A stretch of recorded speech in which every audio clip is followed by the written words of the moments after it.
आरंभ innovation in education या आपल्या यूट्यूब चॅनलमध्ये तुमच्या सर्वांचं स्वागत आहे. आज आपण इयत्ता 10वीच्या मराठी पाठ्यपुस्तकातील संतवाणीमधील संत नामदेवांनी लिहिलेला अंकिला मी दास तुझा हा अभंग पाहणार आहे. मग चला तर पाहूया या अभंगामध्ये संत नामदेवांनी नक्की काय सांगितलेलं आहे. अग्नी माझी पडे बाळू, माता धावे कनवाळू, तैसा धावे माझिया काजा, अंकिला मी दास तुझा. अग्नी माझी म्हणजेच आगीमध्ये, पडे म्हणजे पडणे, बाळू म्हणजे बाळ. आगीमध्ये जेव्हा बाळ पडतं, माता धावे कनवाळू, कनवाळू म्हणजेच काय, काइंड, दयाळू. माता म्हणजेच आई. जेव्हा आपलं बाळ आगीमध्ये पडतं तेव्हा त्याला वाचवण्यासाठी त्याची दयाळू आई धावत जाते. आता आगीमध्येच कशाला, आपलं मूल कोणत्याही संकटात असेल तर आई आपली जी काही ती कामं करते ती सगळी टाकून त्याला वाचवण्यासाठी त्याच्याकडे काय करते, धाव घेते. तैसा धावे माझिया काजा, काजा म्हणजेच काय, काम.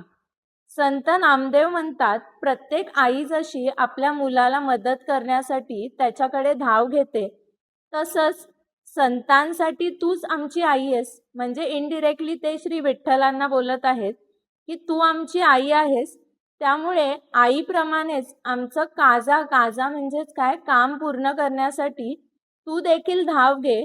का बरं असं ते म्हणतायत? पुढे त्यांनी म्हटलेलं आहे, अंकिला मी दास तुझा, कारण मी तुला शरण आलेलो आहे.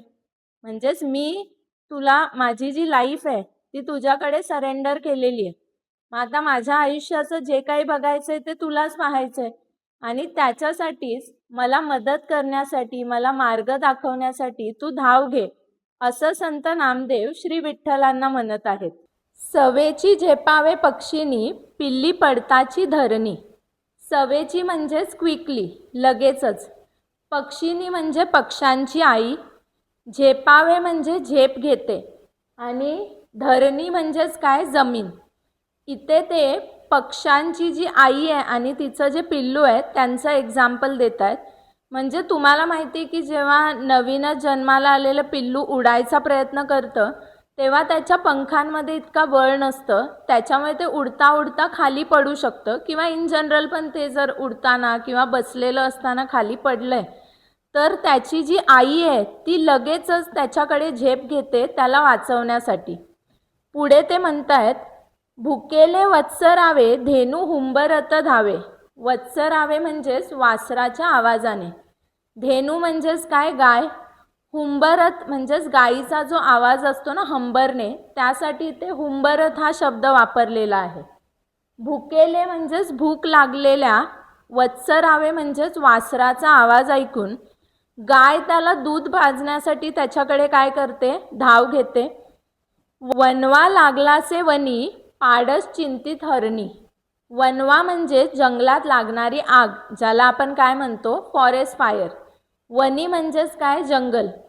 जंगलात जेव्हा आग लागते तेव्हा हरणी म्हणजेच पाडसाची आई. पाडस कोण असतं, हरणाचं पिल्लू आहे, त्याला आपण काय म्हणतो, पाडस.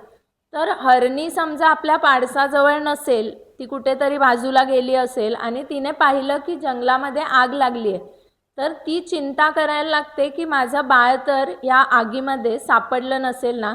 म्हणजेच त्या पाडसाच्या काळजीने हरणी काय होते, व्याकुळ होते.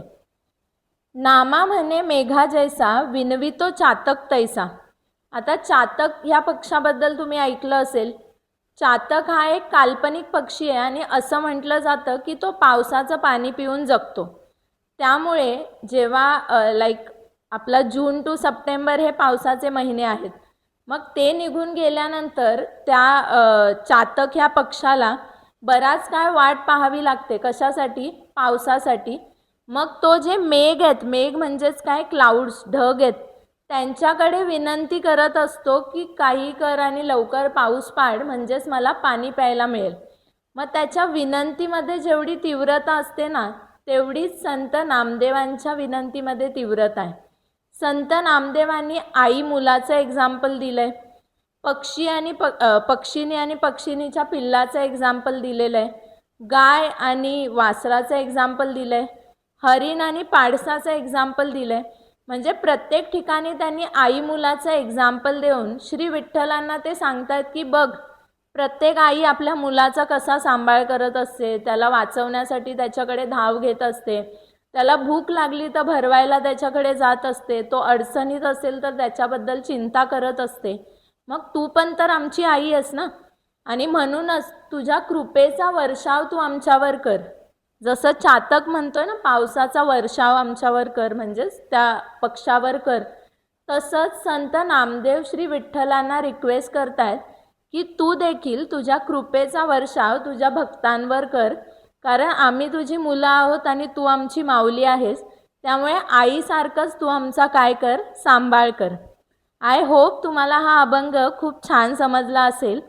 असंच आपण इतरही जे टॉपिक्स आहेत मराठी पाठ्यपुस्तकातील ते एक एक करून कव्हर करणार आहे.